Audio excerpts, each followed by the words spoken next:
Digital arrest పేరిట బెంగళూరులో ఓ software ఉద్యోగిని నుంచి సైబర్ నేరగాళ్లు దాదాపు 32 కోట్ల రూపాయలు కొల్లగొట్టారు.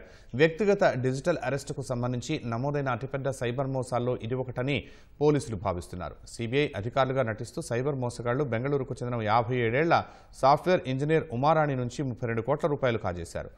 డిహెచ్ఎల్ అంధేరి అధికారిగా పరిచయం చేసుకున్న ఓ వ్యక్తి బాధితురాలికి 2024 సెప్టెంబర్లో కాల్ చేశాడు. ఆమె పేరుపైన వచ్చిన ఓ పార్సిల్లో క్రెడిట్ కార్డులు, పాస్పోర్ట్లు ఉన్నాయని వాటిని ఉపయోగించి మోసాలకు పాల్పడుతున్నట్లు సిబిఐ అధికారులు గుర్తించారని బెదిరించాడు.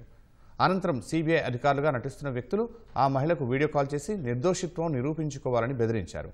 నేరస్తులు నిఘా పెట్టినందువల్ల పోలీసులను సంప్రదించవద్దని ఆమెకు సూచించారు. అన్ని ఆస్తులను ఆర్బీఐకి చెందిన ఫైనాన్షియల్ ఇంటెలిజెన్స్ యూనిట్ అధికారికంగా ధృవీకరించాల్సి ఉందని నమ్మించి మొత్తం నగదును తాము తెలిపిన 187 బ్యాంకు ఖాతాలకు బదిలీ చేయాలని ఒత్తిడి తెచ్చారు.